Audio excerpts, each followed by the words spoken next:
Building 301 North Salado, Texas, May 2nd, 2019. The time is 6:31. Call to order.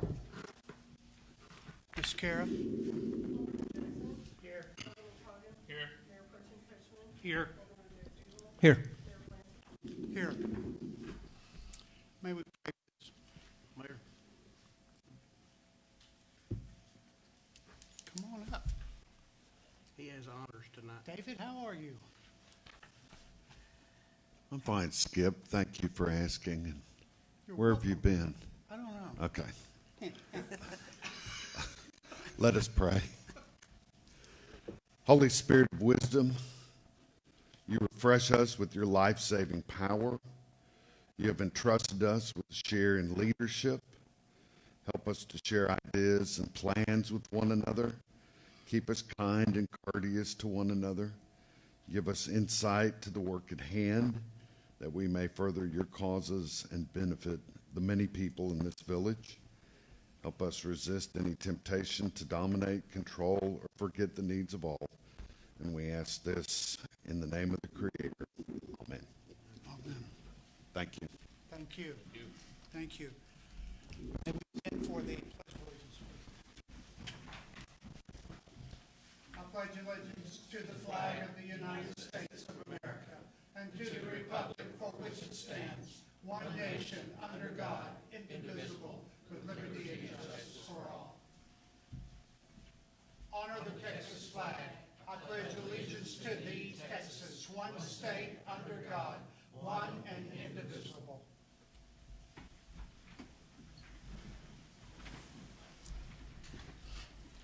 John, how are you tonight? Oh, well. I'm glad to know that. How are you? I just want you to know that's a Methodist prayer. Good. Okay. Let us do the proclamation, please. I want to do Grace Barker first. Grace.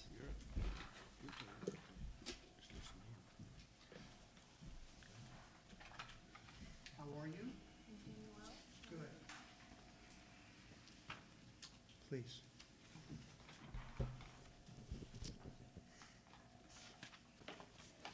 It's very good to see you, and it's very good to have you as a part of this. You're more than welcome. And you're all ready to go to school now, are you? Let me let you talk into this. You're all ready to go to school. Yes. And what school are you going to? The Ohio State University. Oh, wow. You're going to be a I-O. You get a little excited about Me too. it. Well, what are you going to major in? Nursing and business. Nursing and business. Two very good ones. That's excellent. And one of the days you'll probably run for a political office, won't you? Maybe. That's a good way to answer. Well, it's just a delight to get to do this for you. And I need to thank Michael. You've taken very good care of her. And the other, Michael Novotny, for recommending her. Well, she's easy to work with. And Mayor, she's on the verge now. You know, we talked about this back in August, but she's on the verge of voting up here now. So, you know, we said at first she wouldn't vote, but she get closer and closer. So she is on the verge of discussing and diagnosing and researching these issues. So she's on the verge of voting when you need a vote. That's really good. And you know she's already voted. She voted one time to adjourn. She did. That's exactly Yeah. right. And we adjourned, didn't we? Yes, we did. Thank you very much, Grace. We were glad to adjourn. Yeah. Proclamation recognizing the public service rendered by Grace Barker as the Salado High School representative on the Board of Aldermen of the Village of Salado, Texas. Whereas in August 2018, Grace Barker having been selected by Superintendent Dr. Michael Novotny and Alderman Michael McDougall, assume the office of Salado High School Student Representative on the Village of Salado Board of Aldermen and Women, and served from August 2018 to May 2019. And whereas her career as a student representative on the Board of Aldermen and her wholehearted participation in many related functions have earned her the respect of the Village of Salado. And whereas she has served faithfully as a student representative on the Board of Aldermen and has played a vital role in the important work of this body.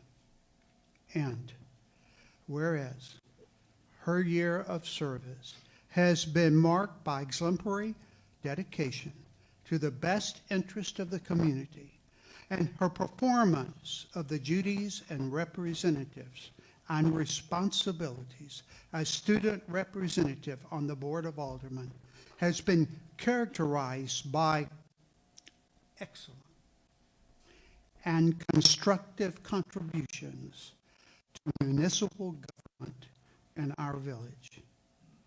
Now, therefore, be it proclaimed by the Board of Aldermen of the Village of Salado, Texas, acting for and on behalf of the citizens of Salado, that we hereby express our sincere appreciation and thanks to Grace Barker for her distinguished service to the community, and highly commend her for the manner in which she has carried out her duties and responsibilities. And be it further proclaimed that the Board of Aldermen extends all of us best wishes. And as you leave this board, may you know how much you are appreciated and how much we appreciate what you've done for the Village of Salado. Village of Salado, Texas. Skip Lancet, Mayor. Your turn. What do you want me to say? Whatever you want. I just want to say thank you to Mr. McDougall for giving me the opportunity, and Dr. Novotny. It's been quite an experience, and I've learned a lot, so thank you for that.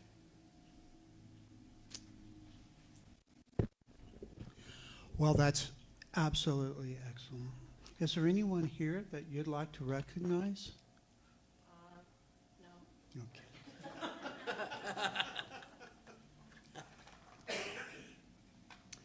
This is Salado High School Student Representative, Village of Salado Board of Aldermen. When you write with this in Ohio, you remember that you've got a group of people here that are cheering for you, clapping for you, and knowing that you will be the representative of your age group for this country. And we expect great things from you. For to whom much is given, much is expected. I'd like to invite the alderman to come down.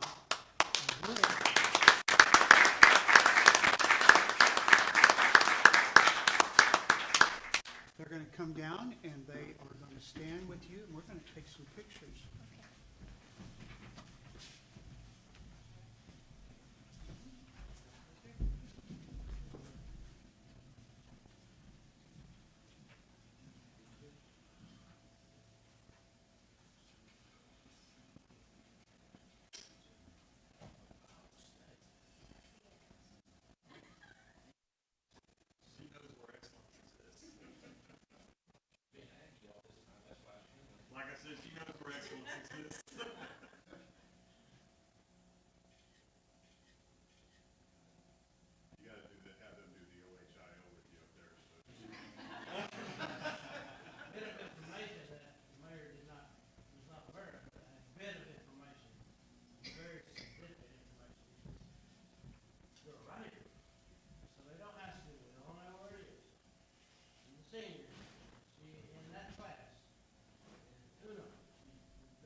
Mr.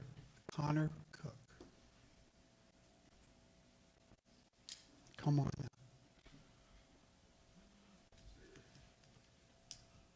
Connor, tell us a little bit about yourself.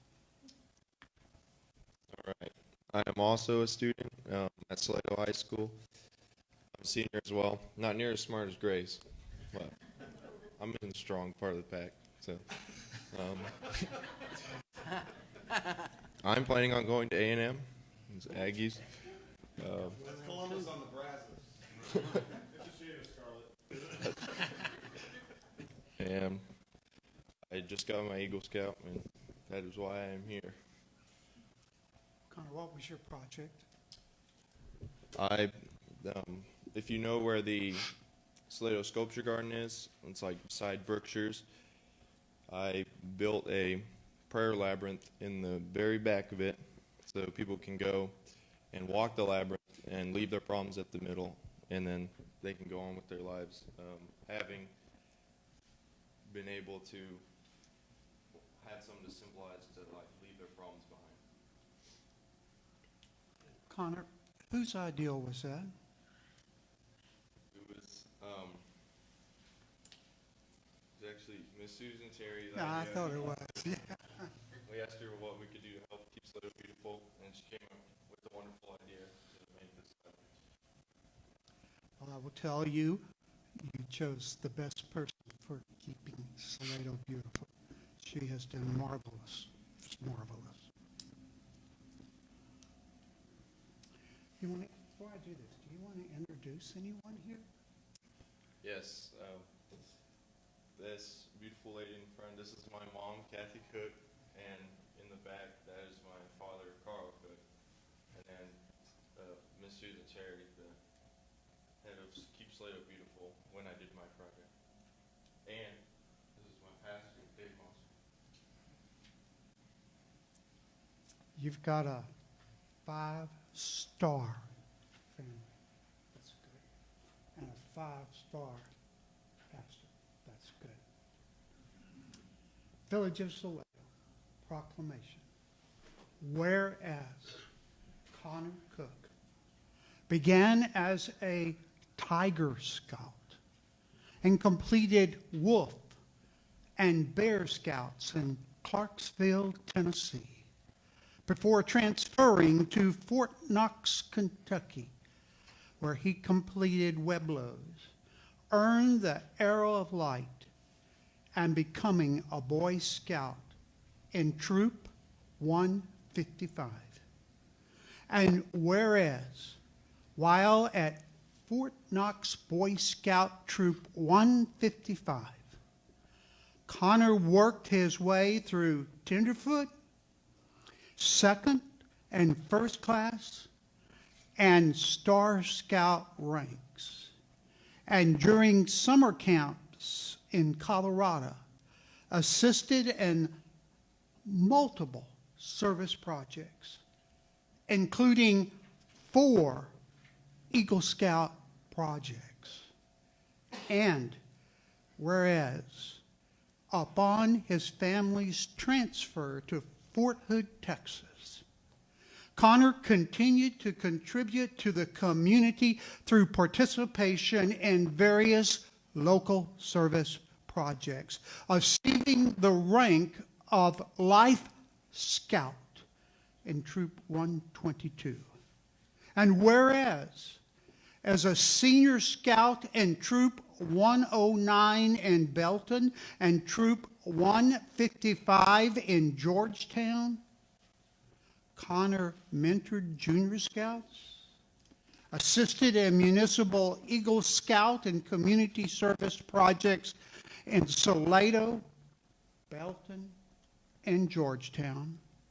And whereas, as part of his effort to attain the rank of Eagle Scout, Connor worked diligently with Keep Salado Beautiful's Susan Terry to construct a beautiful prayer labyrinth in the Salado Sculpture Garden, working many hours, coordinating with volunteers and material suppliers throughout construction.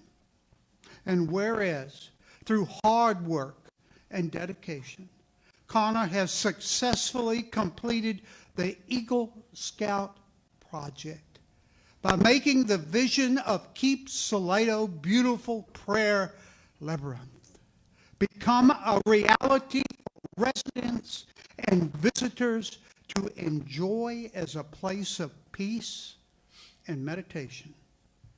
And whereas Connor's achievements also extend to his academic career, as he is an exemplary student and athlete, earning membership in the National Honor Society, and being a valued and honored contributor in band, varsity football, cross country, track, powerlifting, and soccer programs.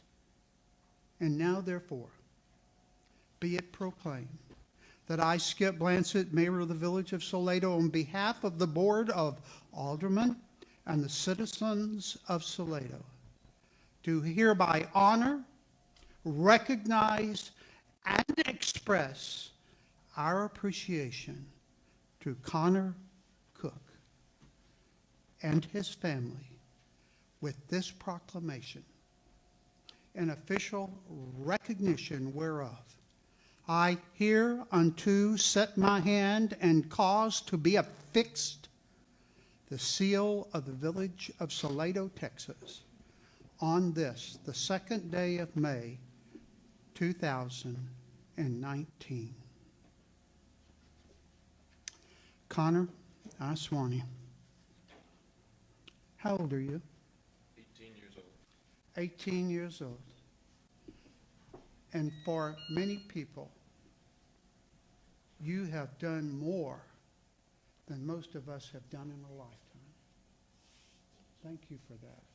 And I think that these people will join me in saying, this is not your future. This is your present. And we're in good, great hands.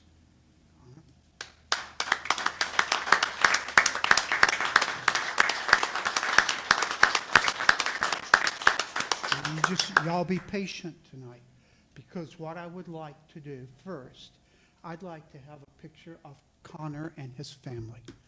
Would you come up? Can we have a picture with y'all? And Miss Susan Terry.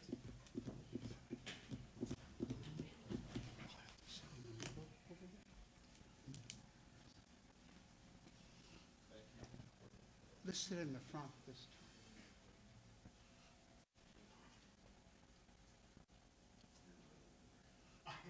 Susan? Oh, I was just going to let the family go first. Oh, okay. Now, Susan, y'all just stay there.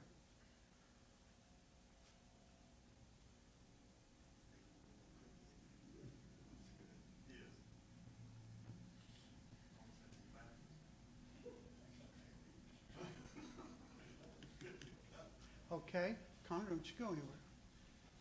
Grace, could we have a picture of you and Connor? Because if there's any picture that should go on this wall, it is you two, because you represent the United States of America.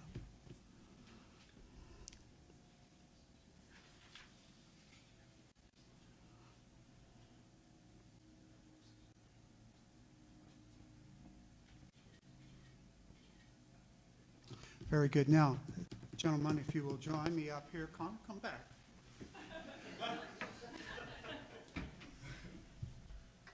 We're going to take our picture with Connor.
Michael, all I've got to say is that we failed. Not West Point, not Annapolis. We failed. But they'll come back. That's okay. We get most of these candidates, but that's okay. But somebody's getting a star right there. I think so. And I can't. Jeez. And by the way, you know what he means by benching 360. Now, think about it. It means he's on his back. He raises up above his head 360 pounds, and that takes weeks of planning and weeks of discipline to do that. If you don't believe so, just try it sometime. See how that works.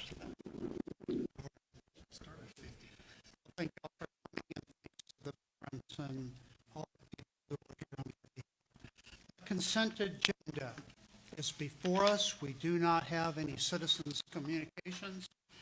A and B, approval of minutes of the regular Board of Aldermen meeting of April 18th, 2019. Approval of minutes of the Special Board of Aldermen meeting of April 29th, 2019. I will entertain a motion, please. I move. Is there a second? Discussion. Question has been called. All in favor, raise your hand, please. Approves. Status reports. Don? Yes, sir, Mayor. Quite a few items I want to go through tonight to give some folks some additional information to catch them up on the status of some of our projects. First of all, the status report on the wastewater project. Customers are continuing to connect to the new Salado wastewater system. It's happening daily. Wastewater flows from the Stagecoach treatment plant have been redirected, as you know, to the new wastewater treatment plant. The first effluent discharge from the new treatment plant occurred last week. Though it was a trickle, we are now discharging, so it's working, and I will tell you the discharge test came back extremely clean. To date, approximately a dozen property owners have paid all or at least the first installment of their impact fees. They're coming in daily, it seems. Those about half a dozen property owners have already pulled permits to connect, so we're making progress. We figured the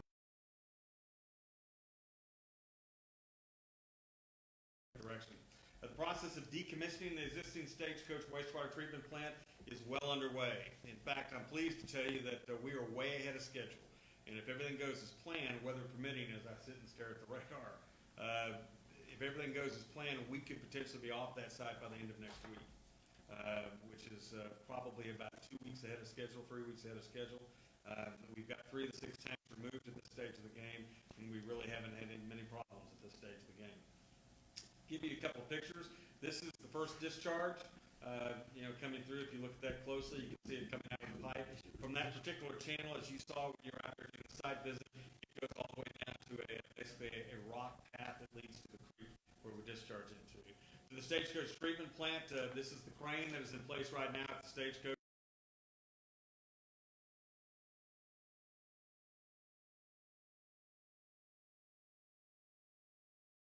Rooms filled, but they've made tremendous progress in this first few days in taking out tanks. They actually go in, they pump those tanks out, that which had some still material there at the bottom as a result of rain or trees and limbs and stuff like that. But they clean those bottoms of the tanks out, and now they're going in basically with a torch and they're sawing those tanks apart, and with that crane lifting those pieces into the back of the flatbed and hauling that material off to a recycling yard outside of Holland.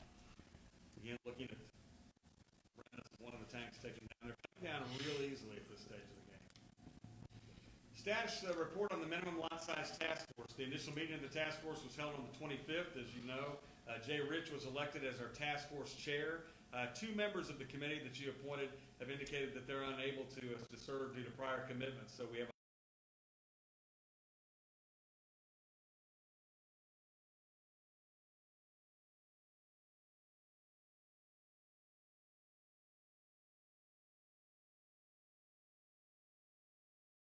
the next date that they plan to meet. I will tell you at this stage of the game that they are very interested in meeting with the new council as soon as that council gets seated.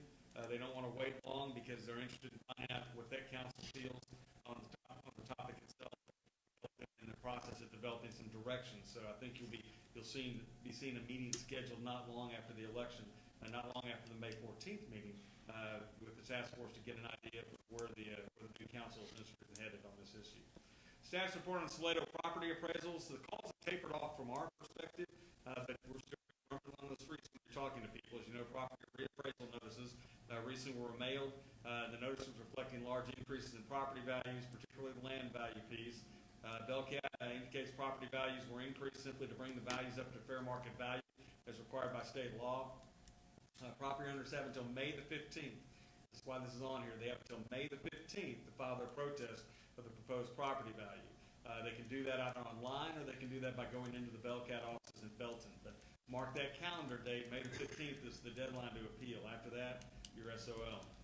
Status report on the Gateway signage project. I'm pleased to say that TxDOT has approved the plans to place poles that will hold the solar panel array needed to light the two gateway signs. The landscape beds opposite of the sign locations is where those poles will be planted on both sides of the interstate. The village will be responsible for installation of the poles per TxDOT standards. The village will be securing a contractor to do the pole installation, as we're going to be working in state right-of-way alongside an interstate highway. So from a safety standpoint, we feel we need to have a professional doing that work. That work will be funded by the local community foundation, as well as the purchase of new controllers for the signs will be funded by the community foundation. So that's good news on that project. Hopefully they will be lighted at night.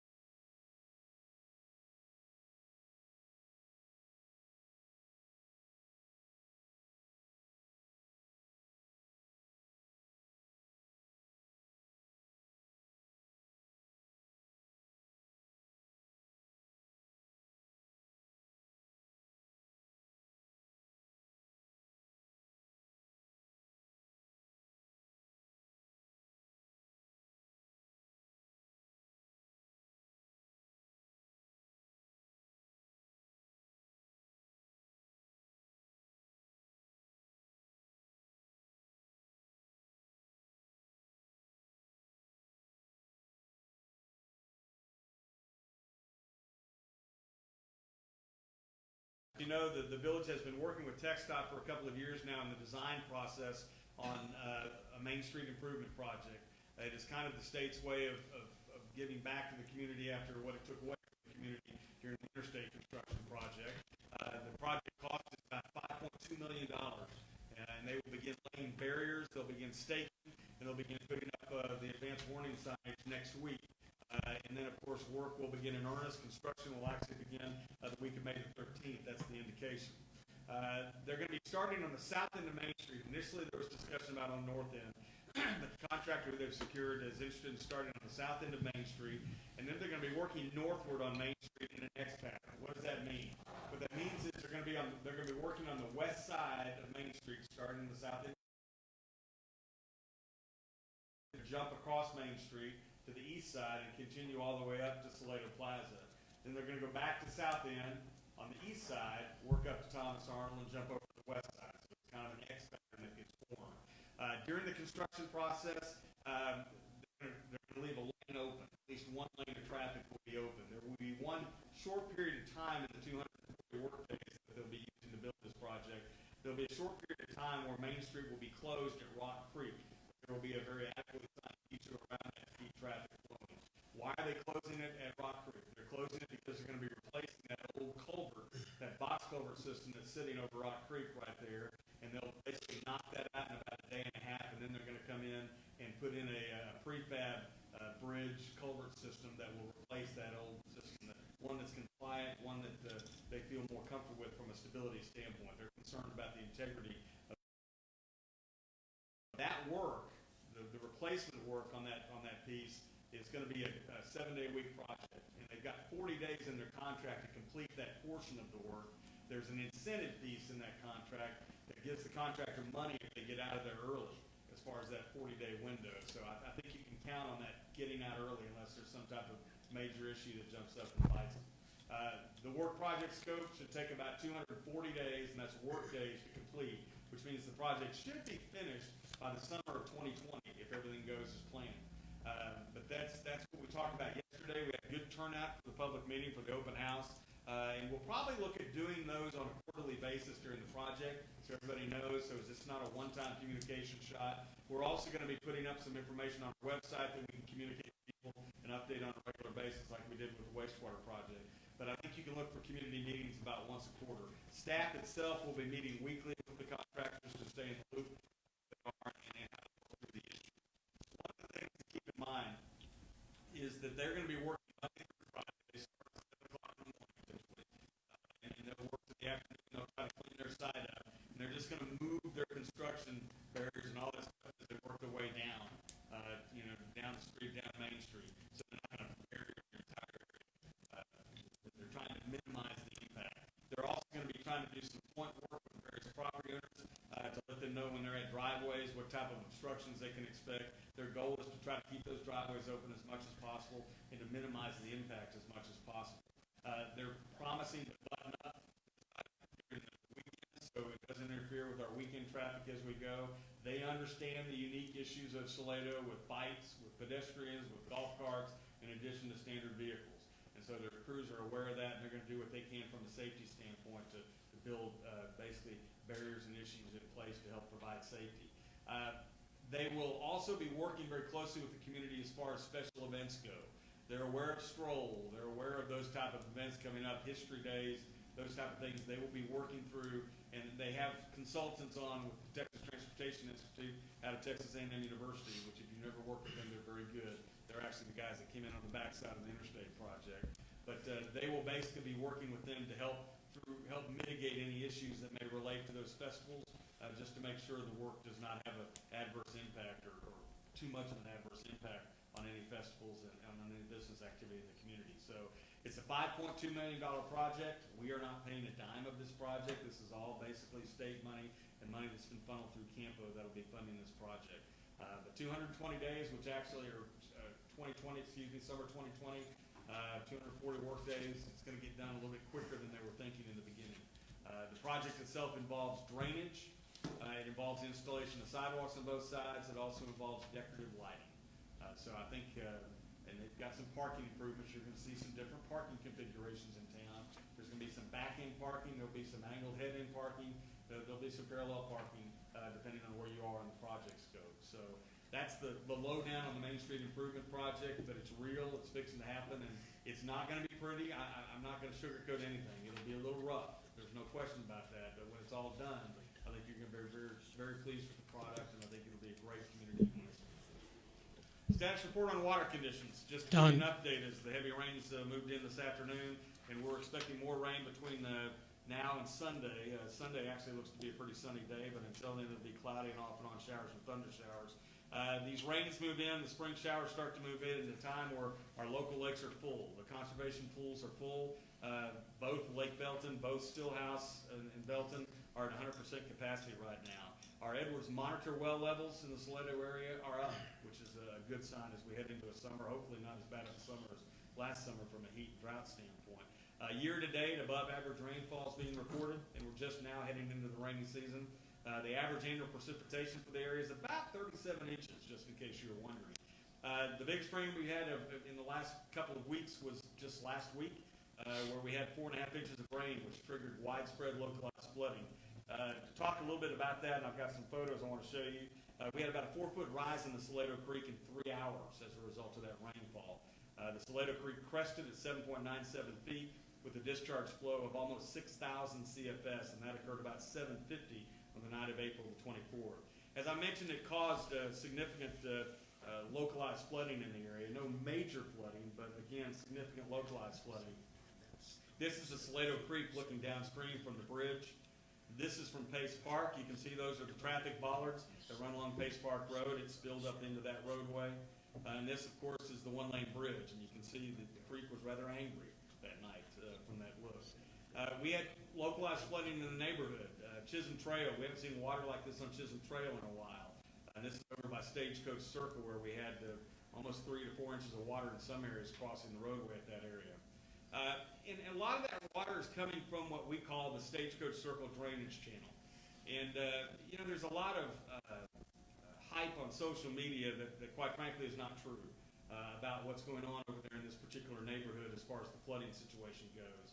And if you look at this picture very closely, I don't know if you can see it from in the back of the room, but what you're doing is you're looking up the drainage channel that comes on the Stagecoach Circle. It spills the water on the Stagecoach Stagecoach Circle behind the homes, and then it spills onto Chisholm Trail and works its way to the drainage system, the makeshift drainage system that exists along that would be the east side of Chisholm Trail. The hype on social media you're hearing is it's all the result of the Hidden Glen development that's flooding that neighborhood. The Hidden Glen development being that senior development that was approved by the village and it was annexed into the village, a year or two ago.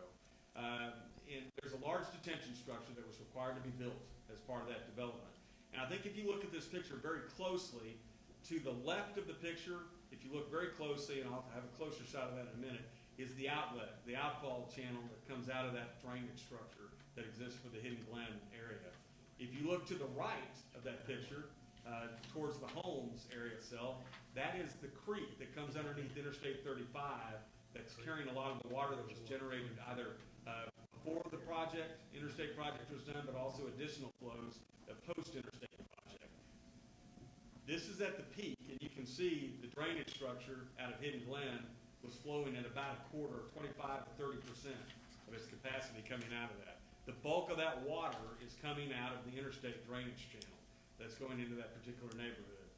We have scheduled a meeting to talk to TxDOT about this. There have been previous discussions, from what I understand, with the village, but there's no question that, at least on this particular day, and we believe in previous days, a large part of this flooding problem is coming as a result of that interstate drainage channel. So I just thought you'd find that interesting. We had a wide variety of issues. This is after the water just came down, but this was a stranded vehicle that we actually had in the Brookshire Brothers parking lot that the guy's vehicle flooded out because the water got up into his engine block, which is pretty amazing in a parking lot when you think about that. But the beautiful thing about Salado is after a day of torrential rainfall and a few avocados on the highway, we ended with a nice double rainbow that we were able to call it a day on. So thought you might find those pictures interesting and some explanation interesting. Status report on the May 2019 election. Voters are electing, as you know, 3 individuals to the Board of Aldermen. Early voting began just, a couple of weeks ago. It ended this past Tuesday. And when the doors closed, early voting, we had some 260 early votes cast. Election day is this Saturday. Voting will be taking place at the Salado Civic Center from 7 a.m. to 7 p.m. The Board of Aldermen, just so you can mark your calendars, will be holding a special meeting on Thursday, May the 9th, to canvass the results of the election. The newly elected alderman, though, will not actually take office and be sworn in until the May 16th meeting. So this is the last full meeting for Alderman McDougall and for Alderman Jackson, but they will be back at the beginning of the next meeting to call the meeting to order and to participate in the swearing-in ceremony and to step down and turn their seats over to the winners of Saturday's election. We will be posting the election results outside. We'll also have the election results posted online. So if you're interested in that information, we can pass that on. And Mayor, that's all we've got. Questions to Don, please. Don, could you go back to that drainage area over by Hidden Glen? This might have slipped by you. It's so important what he just said. Now, you're looking at the one on the left and the one on the right. Now, social media during this time just lit us up on what a poor job we were doing on the Hidden Glen area there. We were not properly preparing that for runoff because the Hidden Glen was flooding Chisholm Trail. That's from social media. And guess what? Many people believe that. It's absolutely a false statement. And these people make these false statements regularly. So I'm asking you, don't believe social media just because they said something.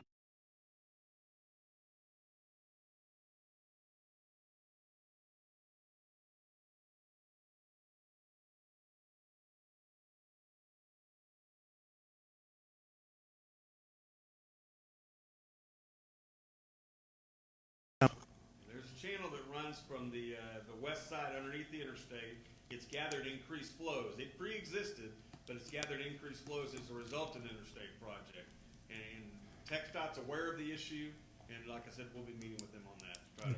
TxDOT people even told us at that time, this is our responsibility. It's coming off of our highway, our construction. But the social media people kept disagreeing with them, and they were wrong again, saying that the water came from the Hidden Glen, and it absolutely did not do that. I hope you can understand what I'm saying, and I think that you do. Thank you. Thank you very much. Don, back on Main Street, I've had several citizens ask me, there are ribbons that have been placed on some of the trees along Main Street. Do we know what the significance of those ribbons are? And did TxDOT do that, or? Yeah, they're contractors. There's gonna be a lot of marking the next 7 days over there that are gonna be, they're identifying trees that number one, they've identified for protection purposes. There will be a couple of trees, my understanding is, that will end up falling victim to the project itself. But they're also going to be marking right-of-way lines, and I think that's going to be the thing that's going to open a lot of people's eyes, because I don't think people realize how far into their property frontage TxDOT's right-of-way line goes.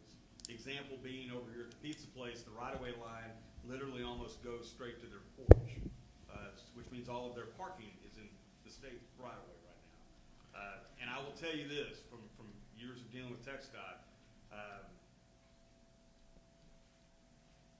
they have handled the right-of-way intrusion issues here very well in dealing with people, and probably, quite frankly, more lenient than in most other communities. We have some buildings that actually have a portion of the right-of-way that are inside the building, and those are older buildings that are almost historic buildings. And so, Salado, you know, it's unique in many ways. And I think we'll see that as this project progresses. But do we know the type of indications as to what trees are to be saved and which ones are to be I cut? can get you that information. Thank you, appreciate it. Sure. Other questions, please? Yeah, Don, going back to the stagecoach and us dismantling the existing sewage treatment plant, have there been any complaints about odors or any kind of other unsightly complaints that would impact that business there? No, sir. In fact, I will tell you this, and that is we went over, we attempted to notify Mr. Lyda 2 or 3 times last week to let him know that we were coming because we had received state approval and didn't get a call back. And so we notified the on-site management, and they were extremely cordial with us. And we set up a meeting early in the morning on Monday with the manager on site that day and introduced them with our project point person on site. And they've been very cordial and have been very tolerant. And they've worked very hard. We cordoned off about a quarter of the parking lot with guns and tried to minimize our intrusion over there. And the good news is we're doing this at a time where this week was a very slow week for them. Their traffic picks up considerably tomorrow. But the first couple of nights this week, they had very few people in there. So really no complaints that we received. Any other questions, please? Let me tell you about the hidden Glen thing. I have worked there for 4 years. And what they have just told you is absolute truth. The water that comes from underneath I-35, and if you go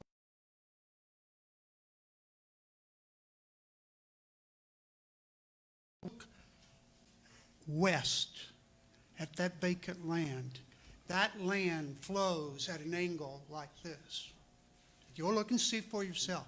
There is no way that you can ever control that water unless you bring bulldozers out there and level it out, because that's where the water begins. And it almost begins where the school is. So the people who say that we haven't done anything about it, we talked to Hidden Glen. We brought the builders out. We brought the overall developer out, the man out. Hidden Glen did more than what we asked them to do. That at the head of that creek that runs down by the houses was built deeper than they had to build it. They planted grass. They did everything possible that they could. They met what we asked, and we couldn't stop it. I want to tell you something, and listen to me carefully. The homes that were built there, not by the present owners, but years ago, those homes were built in a flood zone. You can ask anybody in Salado that lives here that knows the history of this town. It was built there. It's a very difficult situation.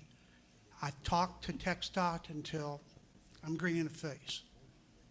And they said, Mayor, tell us how to fix it. Well, we might can tell them how to fix it, but you see, when the forefathers of this village put it together, they didn't put proper drains in. You know why? Because they had drainage systems in the ground. In other words, there was no concrete, very few culverts, and when you fixed it here, you had a problem here. And if you got the water flowing right here, then you got a problem downstream. It was major. It still is major. But it's also, like the gentleman say, like the two aldermen and Don have said, what you hear on social media, what you hear as rumors, I would say to you very strongly, check the facts out. Make sure they're facts and not personal opinion. It really gets old hearing this stuff. And no one ever comes. Or if they do come, they put a twist to it. And that is what the new aldermen are going to have to work with. That's all I got to say. Don, thank you. Don, I'm going to tell you right now that I think, I know because of my email, that the night through a couple of weeks ago, we didn't sleep. Neither did the fire department, neither the chief of police. And we owe them a great thanks. And as we did the cops and the people, the first offenders that come, we're going to do it for our police department and for our firemen in the future, because they work very, very difficult jobs. And I will say this, I'm going to say it very strongly. Listen to me. You get what you pay for. You get what you pay for. And we have had, for the first time, one of the best people that we have had. And Don, and if you don't know Pat Boone, you need to know him. He trained every one of our policemen. He was the trainer at the academy. You get what you pay for, and if you want an outstanding village, you're going to have to pay the price. I don't think I've ever talked, and I'm probably talking to the choir like I've talked right now. I wish everyone was here, and I'm glad John is filming it, streamlining it. Enough said. Salado Police Department. Pat, where are you, my friend? How are you doing tonight? Very well, sir. Pat, are you going to sing for us tonight? You can ask all you want. Give us a round of applause. I think I'd get thrown out. Okay. So I'm going to go over the calls for service for March and April, since we didn't give one last month, since it was my first week, and I was just trying to get everything together. So total calls for service in March were 369, as opposed to April 293, and you'll see a dip in numbers because of our manpower issue. We're short 2 officers. I lost one in the first week, and one resigned the week prior. Reports that were taken in, the actual written reports in March were 8 as opposed to 20 in April, and that had to do with the numbers increased because there were the way they were reporting things was not to normal standards, so I had to retrain them on those things because they were putting them in as a call for service as opposed to actual offense reports. So you'll see an increase in numbers because it's the proper way to report them through the UCR stats. So citations written during March, 153 as opposed to only 55 in April. However, that again, manpower. 98 of those received warnings, so 150, we write citations for the actual violation. If you get a verbal warning, we still write them because it's a requirement for reporting purposes for the state. So 98 of those in March and 39 in April were written warnings. We had one arrest in both months, although this last month, Sonia McGee has written several arrest warrants, so they're pending arrest on offenses that she's followed up on for us. Response times, priority 1 in March were 3.5 minutes as opposed to 5.3 in April. Priority 2s was 4.9 minutes as opposed to 5.8 in April, and then priority 3s were 4.3 to 4.8. Other things we've been working on, I met with the COPS program. Currently, I believe the list says 28, but I think somebody resigned, so there's 27 members. Met with most of them because we're working on getting new ID cards, and we're doing a cost savings there because Shane's allowing us to use his ID card maker as opposed to farming them out online, which were a lot more expensive to do. I'm expanding we've been working with COPS, and there's some things I'm looking at expanding them to ask them to do for us. We're going to look at going to the Are You OK program, which is something several agencies locally are doing, and basically somebody signs up for it. Somebody that may have some medical issues, that once a week they get at least one call, and the person will call them. All they ask them is, are you okay? And if they say yes, that's all they can hang up, or if they want to talk. It's actually saved several lives in other communities. I was talking to the Belton chief, Gene Ellis, last night. They had somebody that was fell and was on the ground, could not do anything for 4 days, and when they got that call and no one answered, officers went over there and found that and saved that person's life. And if they wouldn't have got that call, it would have been a different type of call, probably within a day or two. So, and also working to introduce the HEAT program, Help End Auto Theft, and also VIN identification on your windows of your vehicle. It's an etching program. It basically helps keep if your vehicle does get stolen, it makes it harder for them to piece out the parts. So, hopefully eliminate that, any kind of problems. We're working on hiring 2 additional officers. We're short a sergeant and 1 officer. We're currently doing backgrounds on those, so hopefully we'll have something here soon for both of those positions. I've asked Officer McGee to start handling our Facebook page. I'm not as computer savvy, so you'll see a lot more posts. She posted some things this week about poisonous snakes and so forth. So you'll see a lot more postings on the police Facebook page. And I'm working on reorganizing department's equipment and filing systems and trying to get it to where it makes sense for me. So. And that is, we had to put down several thousand avocados last week on the highway. It was quite the sight. I was very upset. I like avocados and my guacamole. So, other than that, that's all I have. Couldn't salvage any of them. I think the fire department. Shane, did you salvage some? I think you did. Yeah. But by the time it was that opportunity arose, we were worried about downtown traffic, so we were out in the rain dealing with traffic. So. Any questions? I have one. Chief, can you help someone who locked their keys in their car, say over at Johnny's? Or anywhere. Getting into somebody's car, you run into some issues where if you potentially, especially newer cars, the systems that you use for that, we have a potential of damaging the person's car, which would bring liability upon the department and the city. So most agencies do not do that anymore. There's pop-a-lock services and so forth for that. But I've been present when, if it's an emergency, kids locked in a car, the window's going to get broke to get into that car. If it's in the middle of summer, if it's something that there's not in danger, we'll actually do that to unlock them for free. But for somebody that's just locked their keys in their cars, if we do that and cause damage, we're going to get sued. So you're saying you don't do it? That's correct. You do pop-a-lock. We don't have a pop-a-lock. There's in Temple. One in Temple. Mm-hmm. Can you help? And most of the record companies train their guys on how to do it as well. So, would you help someone get the pop-a-lock notified? Oh yes. We did that on the highway. I had a teacher. She worked in Austin School District as a sign language interpreter for kindergarten. She had a tire blowout.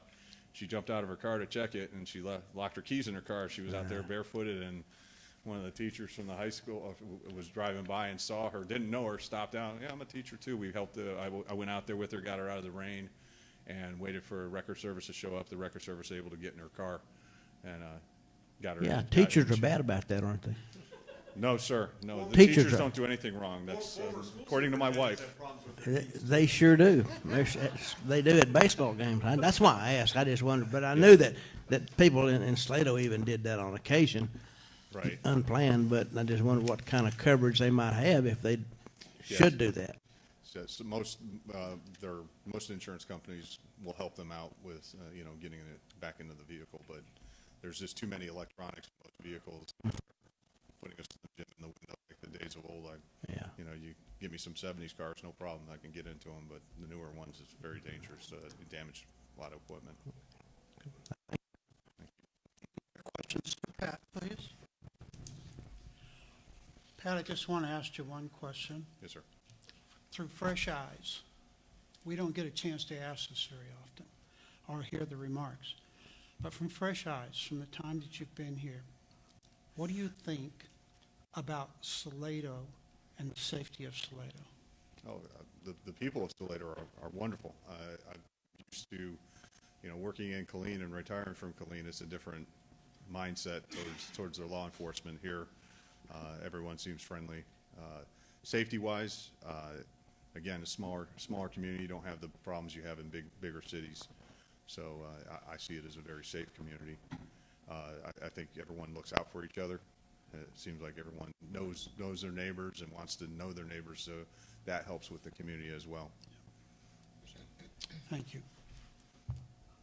And Grace, welcome to the largest alumni association in the world. Go Bucks.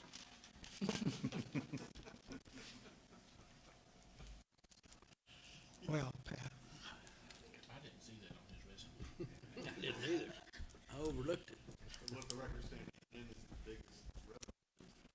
hi, Shane. Was that on your resume to the Ohio State University? I sure overlooked it. Okay, I'm going to check that out now, Chief. I'm going to check it out. Okay. We hired a Yankee.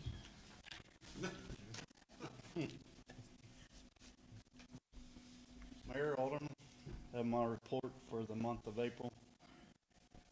It's pretty busy month for the fire department. We had 22 EMS calls in the city.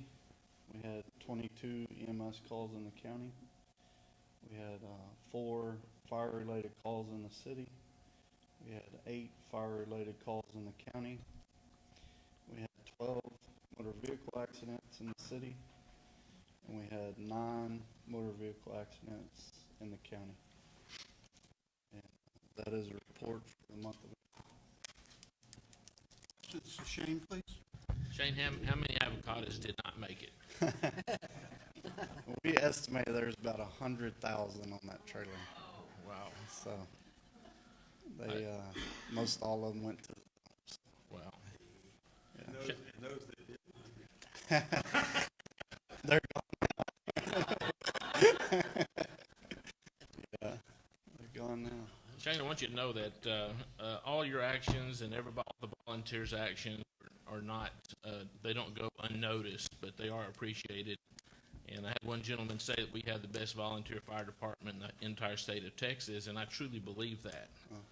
But my question to you is, on our current pace of growth and our current pace of call-outs and current pace of manpower, is that sustainable? No, sir. When are we going to hit the tipping point? Pretty quick. Pretty I quick. think we're there. In fact, I mean, we've been talking. I know everybody dreads to hear, but we're fixing to have to push for ELD or something for our district. I mean, we're pushing 900 calls last year. I bet we'll push 1,000 this year, and that's just too much. Volunteers have dropped throughout the U.S. I think they estimated, I want to say it's dropped 20% in the last 5 years. So that's straight across. So the volunteer status as a whole is going away. They're not as active as they used to be. Even though the people are increasing everywhere, the status of the volunteers are going away. So it's getting harder. We're actually, I'm probably down 5 to 6 volunteers lower than I've ever been in 6 years. I've been chief going on 6 years, and I'm probably down about 6 lower than I ever have been right now. So we got a meeting Monday night, and I'm gonna bring that up, too, and see if we can't get some people to recruit and stuff, see what our next step's gonna be, to help get people to help and show up and stuff like that.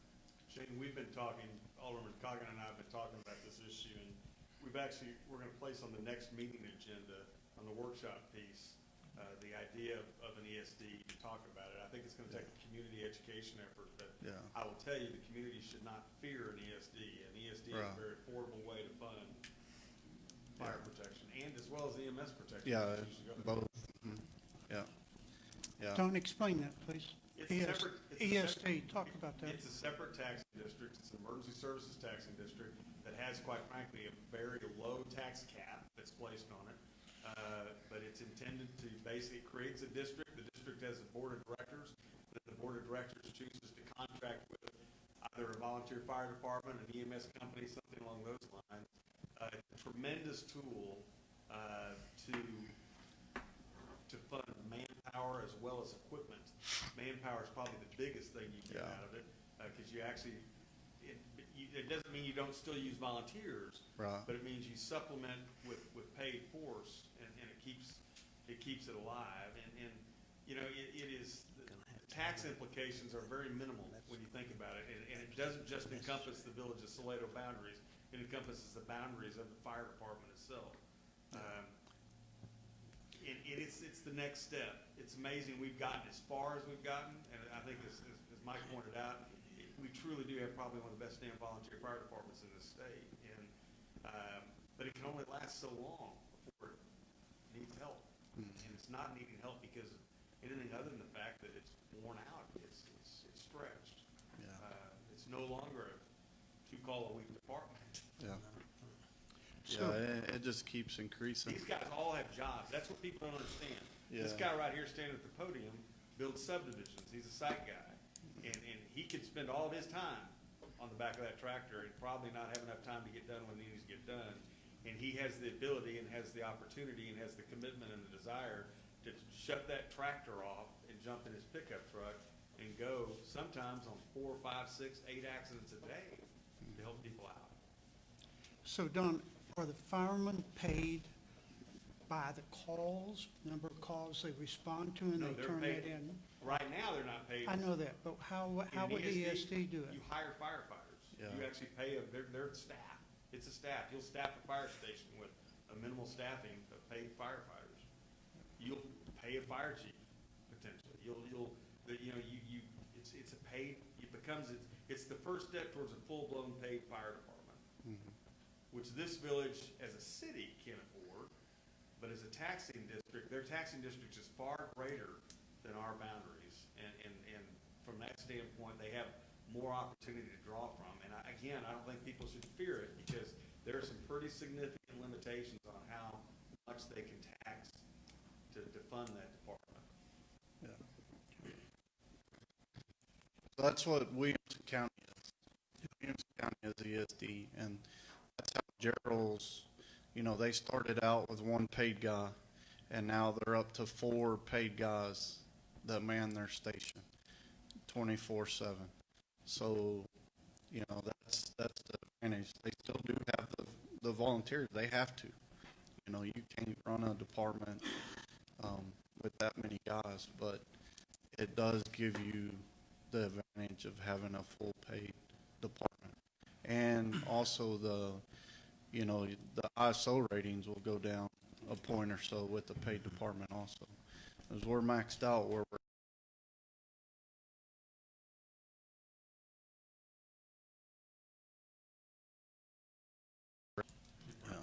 100 years ago. I was in Banks, Texas as a young pastor, and at that particular time I was part of the volunteer fire department there.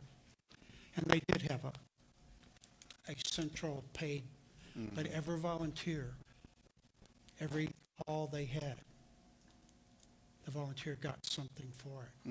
Maybe it was just $10, but it was worth that too. And everybody got a little something for it. Yeah, over the years, we've thrown all kinds of stuff out. We've offered guys incentives and stuff, but all my guys we're not volunteering to be on this department to do that. So we don't want that. So we just go with it. But we have tried to do incentives.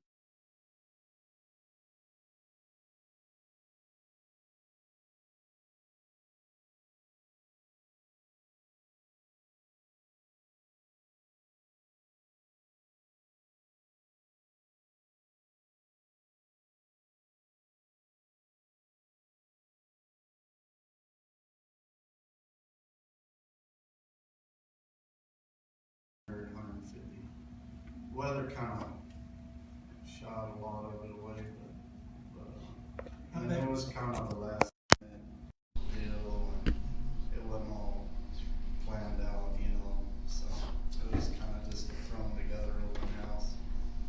It was the first one that I had missed, because you guys always do well. I just couldn't get there. Yeah. I bet those avocados tasted good on those hot dogs. Yeah. Also on the locked vehicle deal, we do carry lockout tools on both of our rescues. So, and we've got some guys that are trained, and I don't know, it seems like we unlock 50 vehicles or more a year with our tools, but it is a liability thing, and we tell them straight up front, you're releasing the department of liability if any damages, and about 90 to 100% of them say, yeah, go ahead, get me in. And if they don't, then we call pop lock. But we do, we carry the tools on both of our rescues too. Very well. Thank you. Thanks very much, Shane, for what you do. And Charlie, how are you today? Doing well. Yourself? I think so. Good. Thank you. Good evening. Just a quick update on marketing. Not a whole lot to say, but the display ads that I mentioned last time have started. Hopefully they're going to run for probably a month and a half, 2 months. So I'll keep you updated with that stuff, how it goes. All the other marketing is going strongly. Social media is growing steadily. And then we've been working with, and also some of our hotel partners have been working with,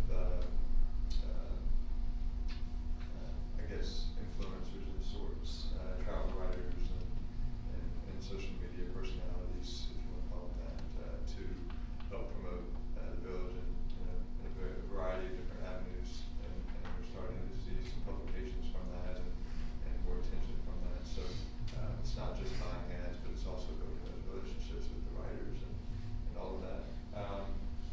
And then as far as the next bit of upcoming events, nothing big happening in May, still preparing for Texas History Days. That plan is going strong, it's a month away.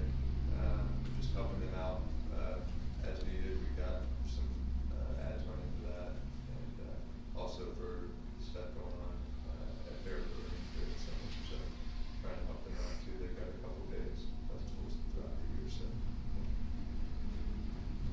that's all I have. Questions to Chad, please. Pardon? That's a question. I'm giving them the opportunity to ask you a question. Oh, yeah. Questions to Chad, please. Well, Chad, you're doing a good job, and thank you for that. And thank you for getting the word out, and History Days is very important. So help them all you can. Jackie, Kathy, and all are working around it, as well as everyone else. All right, thank you. Thank you. Tony, I want to ask you just two very quick things that dealt with your report before we go. Number one, when do you think we could have the gates when the low water bridge is over 1 year?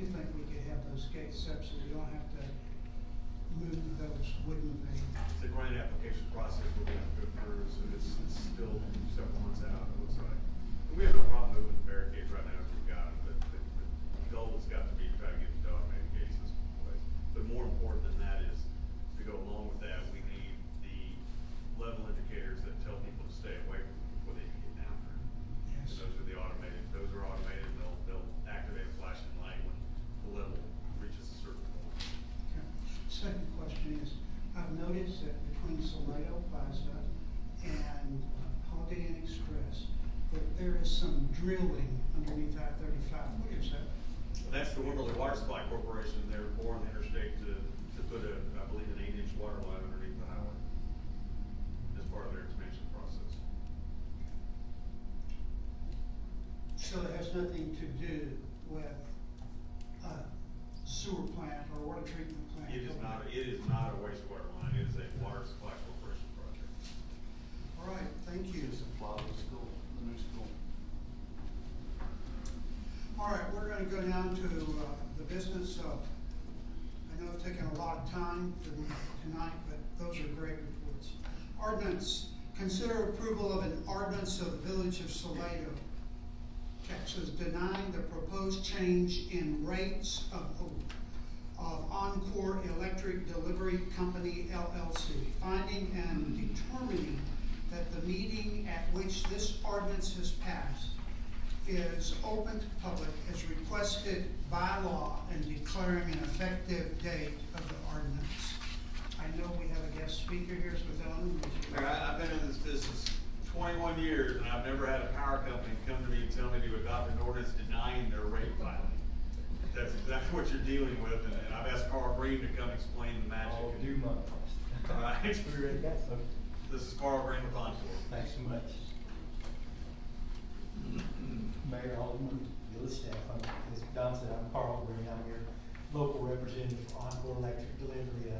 April 8th, Encore filed a filing with PUC, which regulates our rates. Anytime we have any kind of request, or that has to go before the PUC, and we did that on the 8th. And what it is, it's a rider. It's a small rider to our actual rates. It's called a distribution cost recovery factor.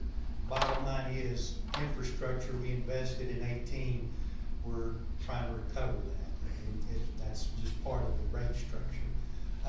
The denial portion is, it's a little odd. We adopted that a while back, and what happens is, at one point we had rates all over the place. Every community had a different rate. So what we did is we said, okay, well, let's just propose this, ask all our municipalities to deny it, go to the PUC. They generally, we say, okay, X, and they generally will compromise.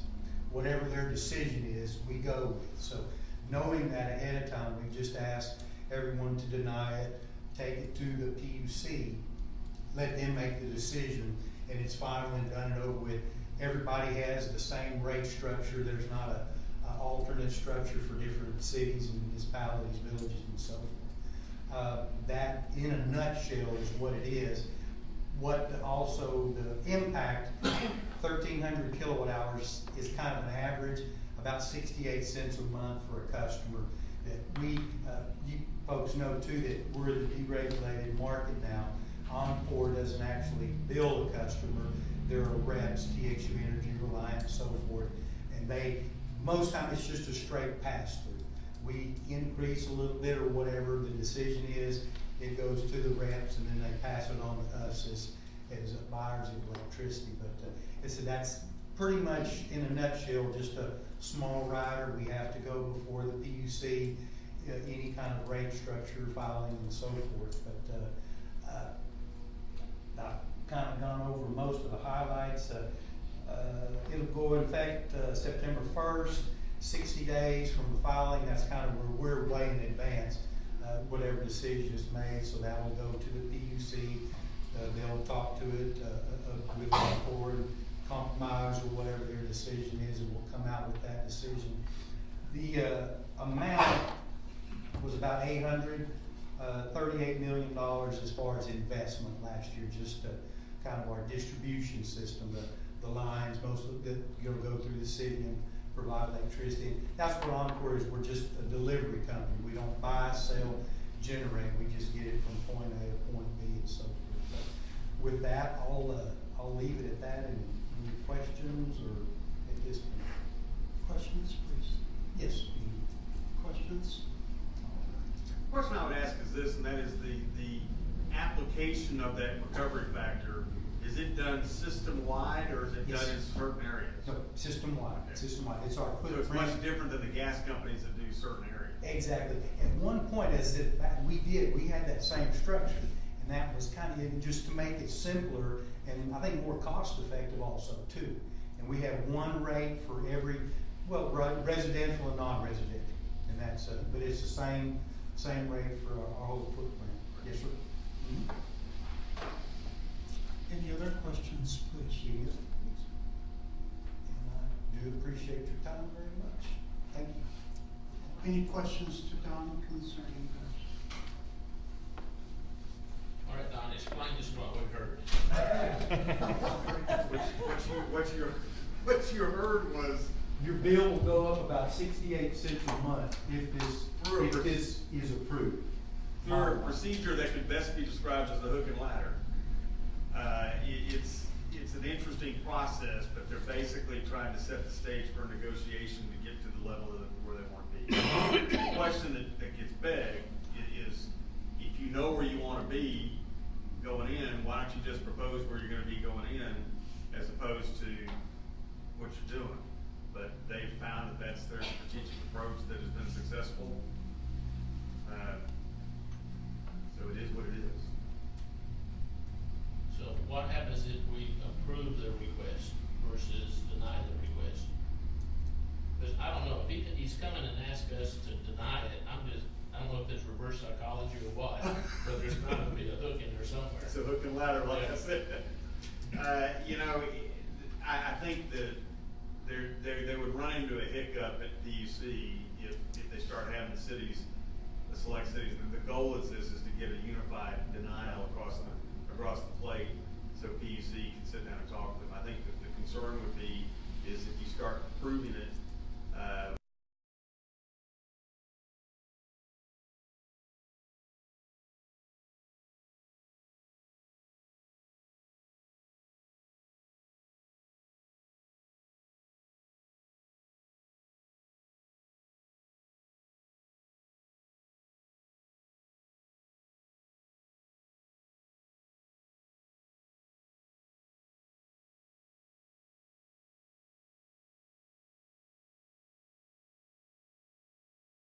It makes it simpler, and instead of, going to different cities with different rate structures, it's a simpler formula for them to. Is one city, the question, Mike, I think you get at is one city gonna spill the beans on their plan? And no.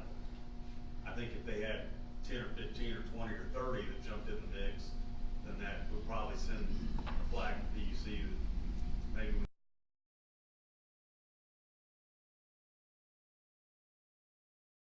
have steering committees, AOC, Association of Cities, and they are represented, and they take more time and investigate and check, but they will come back with the same denial in the end. I don't know if that kind of helps a little bit also.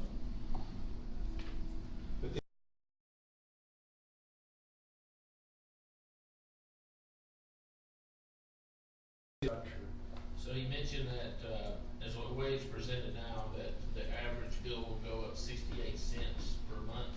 Per 1,300 kilowatt hours. But then if there's a compromise made up at the PUC, then it will be below 68%. Correct, correct. 68 cents. And I'm speaking historically, it's generally a compromise. Okay, so it's not going to be $3. Correct, correct. Oh, no. It would be no more than the 68 cents, correct.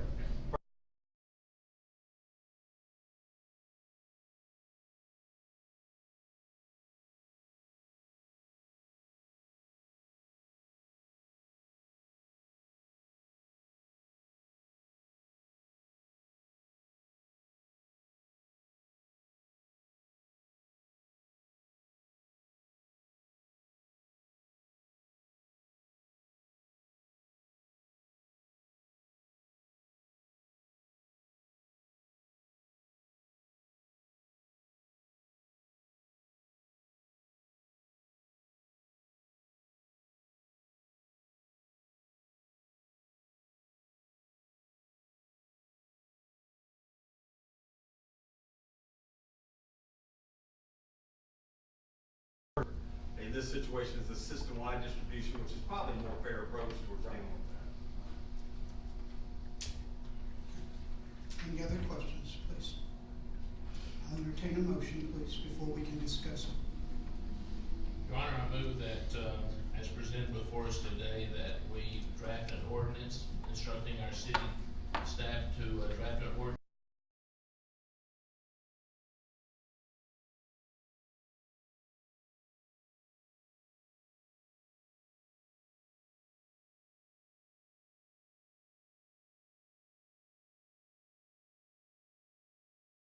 Ordinance is drafted, it's in your book, so you in effect tonight have approved the ordinance that was in your package.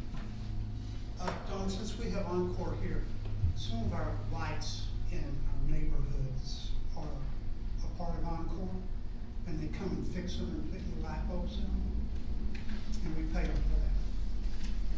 We pay them for the street lights, Yes.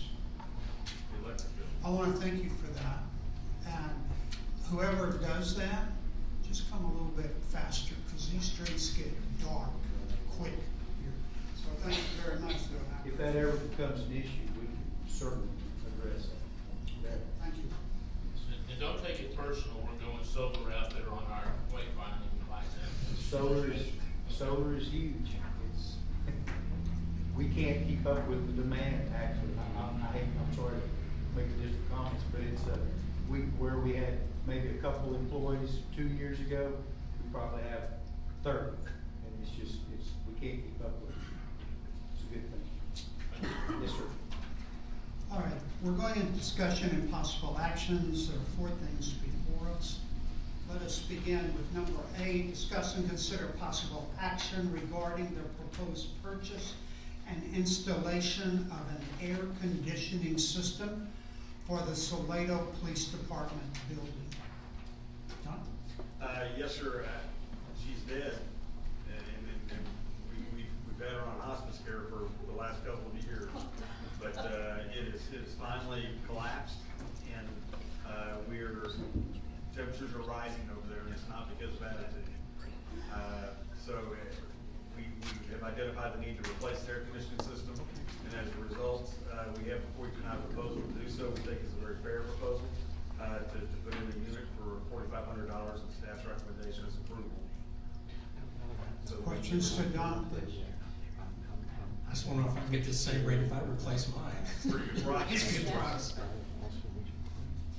Other questions? And it's a local contract, right? Other questions, please? It is a local contract. Yes, sir. Excellent. Any other questions, please? If this is approved, is he gonna remove the Ohio State license frame from his truck? No, sir, but he has promised that building will be as cold as Columbus in the summer. Well, if it's cold as Columbus and comfortable, does that mean that our policemen are not going to patrol the streets? You don't know what Buckeye. If there's any more questions to Don, I'll entertain a motion, please. Move to approve the installation of a new air conditioning system for the police department. Second. Motion's been made and seconded. Discussion, please. That's for the purchase and installation. Question has been called. All in favor, raise your hand. Opposed, likewise. Pat, you got an air conditioner. So the frame is out of question when you tell him it's approved? You can't tell him that needs to be removed as well? Because they can always open doors over there and raise windows, can't they? It's going to be converted into an Ohio State. Oh, okay. I appreciate that, Don. Thank you for your specifics. Number B, please. Discuss and consider possible action regarding a revised concept plan and an associated waiver for Salado Mills, an approximately 94.10 acre, 91 lot residential subdivision located on Stennett Mill Road in the ETJ of the village of Salado. Don? Mayor, I'll turn this over to Chrissy Lee, our Development Services Director, to make the presentation. Good evening, gentlemen. Firstly, this will be the last time I will be addressing some of you for the time being, so it's been a pleasure. This is a revised concept plan for Salado Mills. Their original concept plan was approved by the Board of Aldermen in October of 2016. At that time, Phase 1 was existing. The concept plan was for the addition of Phase 2 and Phase 3. At this time, the developer has purchased some additional property. In doing so, he has come in with a request for revision that includes the addition of 2 more phases. So his existing Phase 2 is a filed plat. One of the things that we'll be doing with the new concept plan is Phase 2 will be replatted for several reasons. Number 1, we need to make the connection to the new land he's purchased, which is going to be his new Phase 3. Additionally, there are some drainage channels that need to be dedicated to the HOA, and he's prepared to do that. And in order to meet the maximum number of lots he's allowed, which is 49, he's going to need to replat some of the lots in Phase 2 to his future Phase 5. That's going to get his lot count down to 49, where it needs to be, with the only one means of ingress and egress he has existing. One of the reasons he's doing that is because he's going to move development of Phase 3 to actually Phase 5. So he'll develop the new portion behind Phase 2 if the concept plan is approved. There are 2 lots, which is going to become a Phase 4 that actually front Stinnett Mill. Again, he'll develop those as Phase 4.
Approve it, contingent on there being proper traffic signals installed.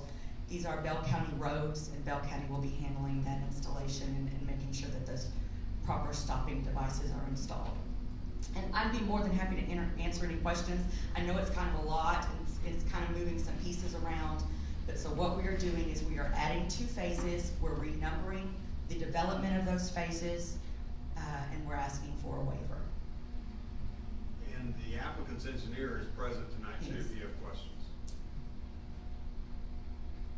Questions, please. Chrissy, do you have any questions? I don't. I think the developer, again, he's bought additional land, so he's including that in Salado Mills. He's got to include the phase in the existing subdivision as it's going to be attached. So he has to come in and ask for a revision. The revision has been looked at by our engineer, John Simsig. It's been reviewed by Bell County. Bell County doesn't have a formal review for concept plans, but it's been looked at. The replatting of the Phase 2 is going to accomplish what he needs to do in order to allow this additional phase to come in. The only question really is your desire to grant the waiver or not. And again, that road just could not go, that lot is sold, and I know y'all have a very small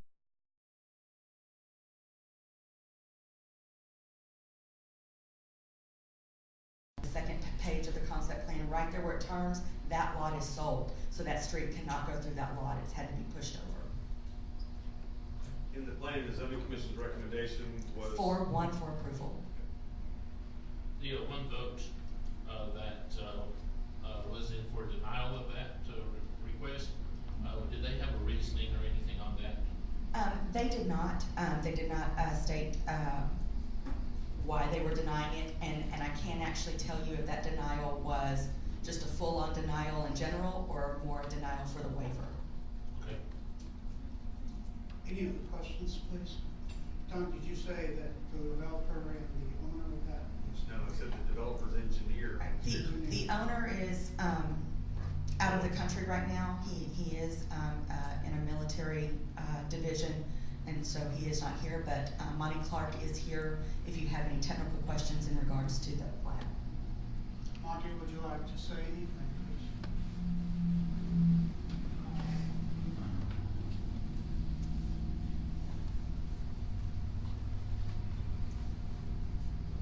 Monty Clark,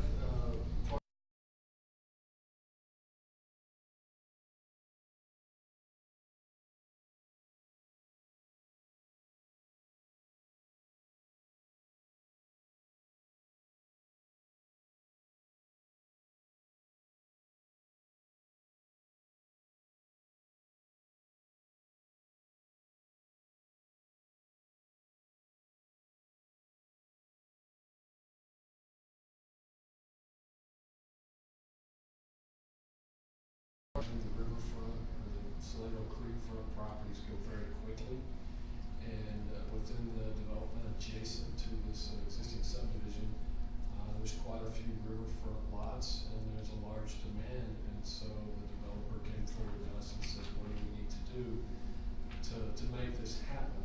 And so we sat down with the village and figured out the best possible way to track this through the city. And that's just kind of where we are in the process. So like Chrissy says, it's up to you guys as far as how you want to address this this evening. We hope that we'll get your support. Questions to Monty, please? Thank you. Monty, you gonna bring it into the village? Say that again? You're gonna annex into the village? That you will have to ask the developer, the design guy, so. Thank you. Yes, sir. Before, questions, anything you want to ask of Don or Chrissy? Okay, thank you. Before we can go into discussion, I need a motion, please.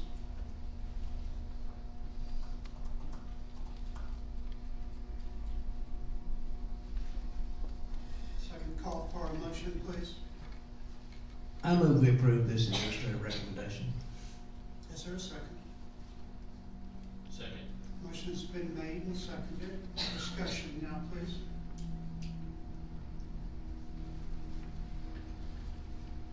I was present when the presentation was made to the Planning and Zoning Committee, and I was very impressed with the questions that were asked and the answers and the communication that went back and forth. And so I'm very comfortable in making a decision on this at this time. Other discussion, please.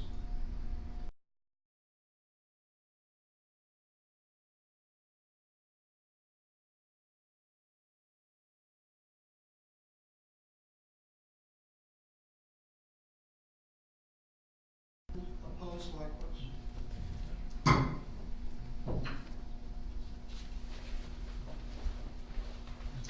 Number D. I'm sorry. Number C, discuss and consider possible action regarding a proposed interlocal agreement with the Texas Department of Public Safety, DPS, relating to the provision of various supplies from the DPS General Store for the use in breath testing and laboratory alcohol and drug testing program. John? Mayor, this is a housekeeping matter. We, as you know,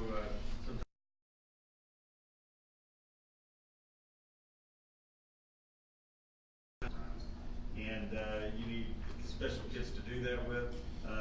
Our access point for those kids, the best access and most affordable access point for those kids is the DPS General Store. In order to access those, we need to have this interlocal agreement in place. So our staff's recommendation is to approve this agreement, which will allow us to utilize the store for certain supplies. Questions, please, to Don? Don, do we have somebody trained on staff to do the phlebotomy on this? We take them in. But we have to provide the kids. Right, I understand. Thank you. Other questions, please? A motion, please. Move to approve the interlocal agreement with Is there a DPS. second?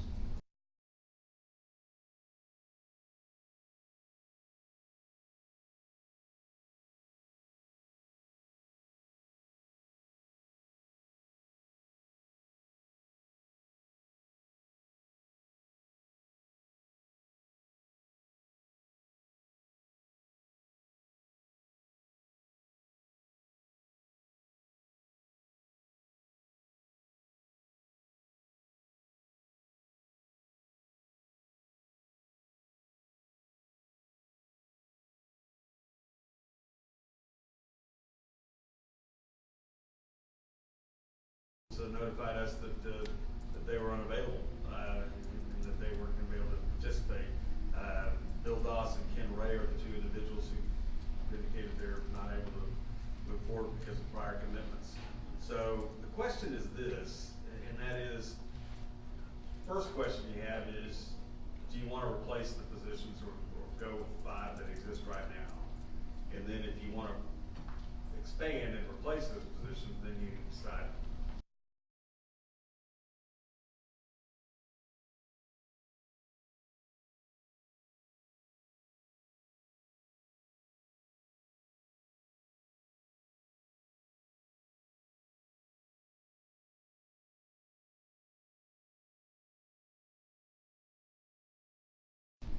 Ben, and I can't pronounce his last name.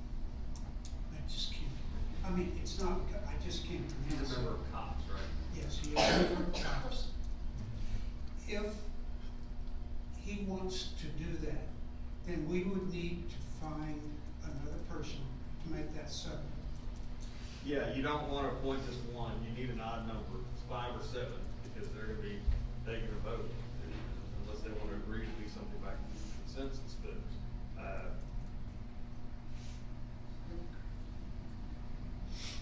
Any other questions to Don? it's not going to slow the committee down one way or the other if you end up waiting to fill. But they're moving, and they're going to move. I think they're going to move in a very direct fashion, and they know their task, and they're not wanting to drag it on. Fair assumption. Okay. Any other questions, please? Is there anybody in the audience that would be interested in doing that?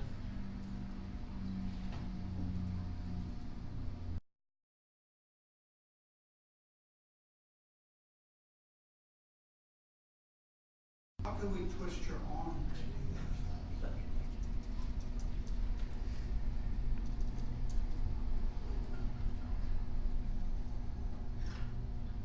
I could help the policeman lock the doors until somebody volunteered. What do you think? He went home to watch basketball. Oh, okay. I'll entertain a motion, please. Mr. Mayor, I move that we reduce the size of the committee to 5 and move forward. Is there a second, please? I'll second that. Motion's been made and seconded. Now discussion. This is a sort of a symptom of some of the things I've seen in the community is that this is a hot potato topic, and there's a lot of people out there that really don't have the time and the emotional energy to get involved in something like this.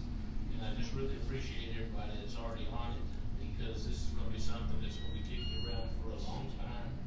And whatever results they come out with, you're going to have some people that are unhappy with it. So I think that going with the 5 brave souls that we have left would probably be my choice at this time. Others, please? Mayor, let me point out, so again, in to try to clarify misinformation that is out on social media. And that is, there was no requirement placed by this board that the members of this committee must live within the village. And you talked about that idea, and you talked about the fact that you were more interested in people's interest or role in the community and in what they do. And so, yes, there are members of that committee. This is fully transparent from the beginning. This is nothing new. There are members of this committee that do not live within the village. There are members of this committee that do live within the village. And those that live outside the village are active in this community in many ways, in many different fashions. So I just want to make that clarification. Well, the committee needs to be a cross-section of everybody that's in our ET.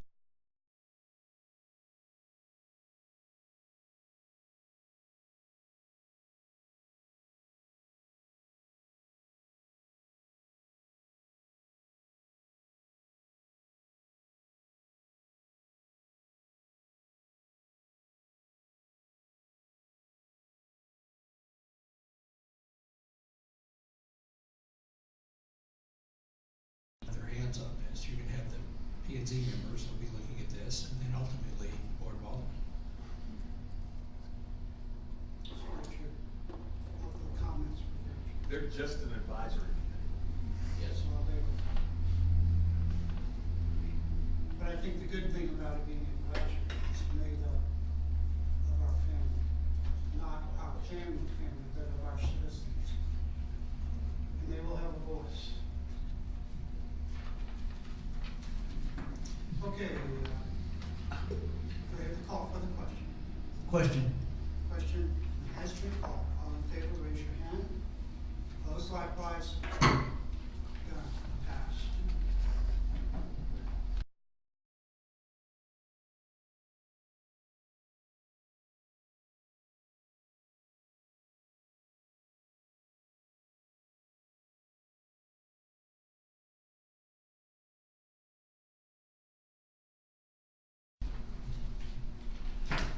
Okay, here's the first addendum.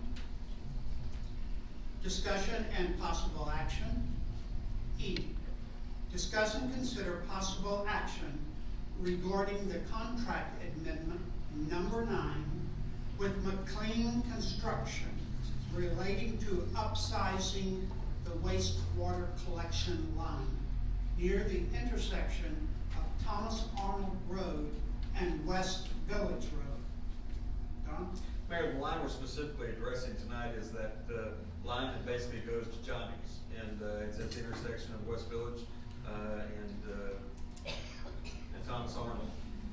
It's a 4-inch line.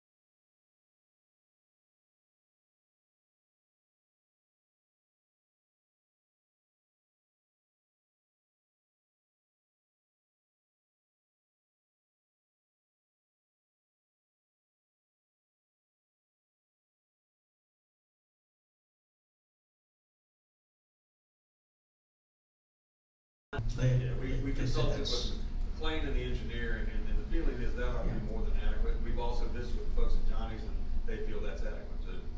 And that'll be more than adequate, really, just 2 inches. It should be, actually should be more than adequate. Okay, all right. Other questions, please? I'll entertain a motion. I move we approve contract amendment number 9 with McLean Construction. Is there a second? Second. Motion's been made and seconded. Discussion? Question. Question has been called. All in favor, raise your hand, please. Opposed, likewise. Passes. Number F, discuss and consider possible action regarding contract amendment number 6 with Matus Construction relating to the final connection of the Stagecoach Inn property to the Salado wastewater system. Mayor, this particular item and the next item are kind of interrelated. As we near the end of the decommissioning process and burying that stagecoach treatment plant once and for all, we have one last obligation over there. It's a contractual obligation the village has with the folks from Stagecoach. As you know, we have a development agreement with them, and one of the provisions in that agreement said that upon decommissioning of that plant, the village is obligated to connect the Stagecoach property to the new wastewater system, and that's with a permanent final connection. Right now, as you know, we have a temporary connection in place as we're using that wet well to service all of those folks who are on the plant, not just Stagecoach. But eventually, Stagecoach will be the only party in that wet well feeding into the plant. This first item is a proposed amendment with Matus, and Matus would go in and basically set some new pumps that have longevity. They're submersible pumps that would become the permanent pump structures in that wet well. In addition to putting in a lid on that that's fabricated to allow breathing, but also to prohibit any type of potential access of somebody getting into that wet well, and also to do the plumbing relating to that, and to do the framework relating to the pump system. We have ordered the pumps already, just as part of our process, but this size contract and this work needs to be done through a contract amendment, and so our recommendation is to approve Matus to go in and basically handle the plumbing portion of the final connection. The way this is working is that wet well, if you're familiar with it, it's a large well, basically, wide well that does not go down in subsurface and leach. It's a protected well, but it's a storage tank, for lack of a better phrase, ground storage tank. And it basically, the waste from the property will go into that well. It then will be pumped out of that wet well into the new wastewater system, which the connection is just about, probably 10 feet from the wet well itself. So our staff recommendation is to approve this. The cost is $8,620. This particular cost, just so you know, will be paid for with general fund money. And the reason why you can't use bond money in this situation is because in the long term, as you know, this particular structure and facility will be turned over to the Stagecoach through a land transaction agreement. And so you're not able to do that with bond money. So this would be a general fund expenditure we're obligated to make through our contract. So staff's recommendation is approval. Upon approving this, we'll bring you a subsequent budget amendment to reflect the expenditure. Questions for Don, please? Don, did I hear you say that this was not included in the original design to make this work? No, it doesn't have anything to do with the collection system per se. It's actually a separate item from construction of the collection system. It is a private connection that we're obligated to make. It's public property right now, which is fine, but the problem is it transitions into a private ownership for our development agreement with them at some point in the very near future. Okay, the question I had was, but this wasn't included in the original design that to hook up the Stagecoach and all the other. Absolutely, okay, absolutely, because it was separate. Our original contract was for the collection system construction. Okay.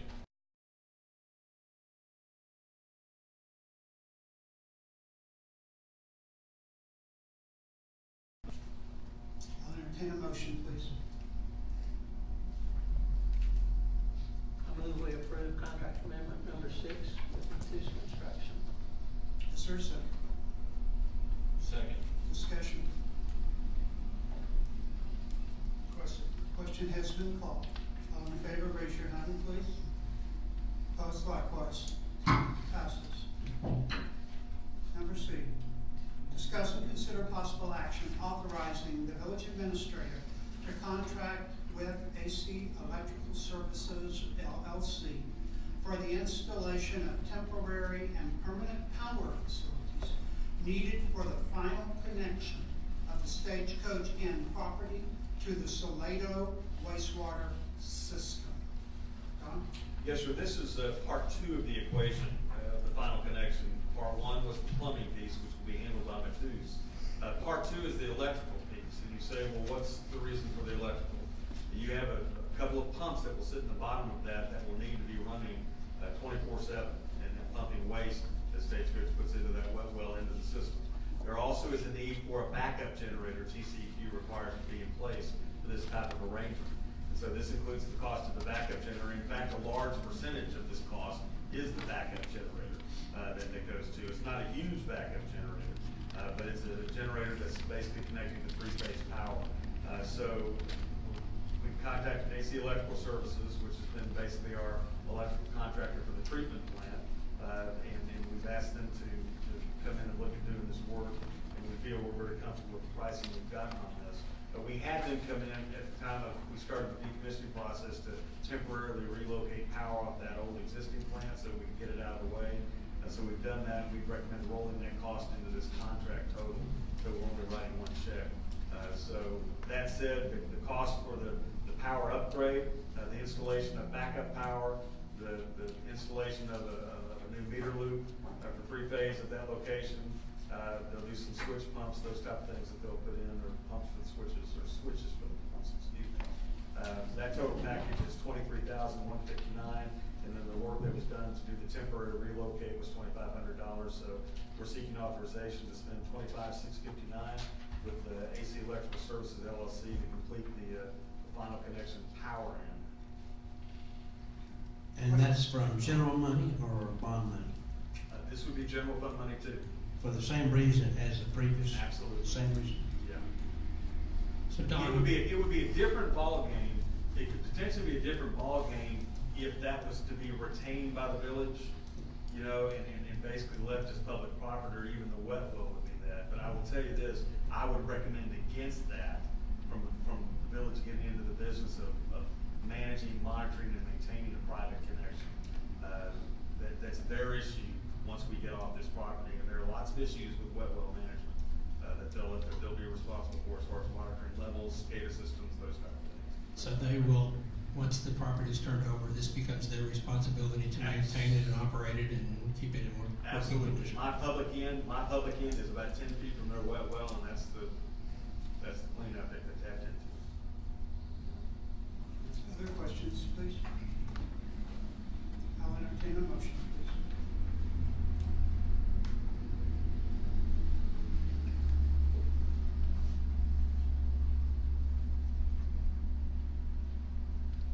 Come on, Andy, it's your last motion.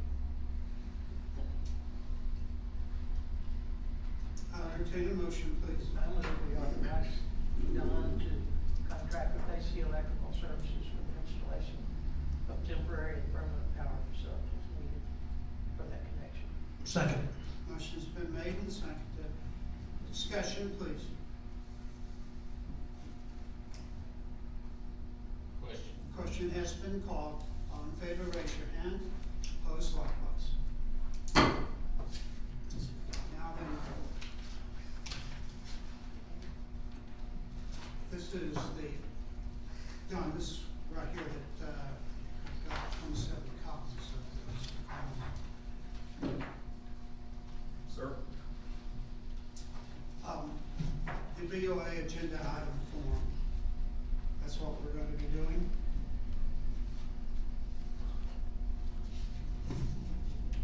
This is all the agendas, or anything else besides that? This is it. Yeah, 3. Okay, and this is part of the agenda form that you have given us to take with us. Is that correct? Yes, sir. Okay, those are the briefings for your files. So we've not left out anything. You're done. Good. Okay. All in favor of adjournment, would you raise your hand, please? If you're opposed, raise your hand. Let's go home. Mayor, for you and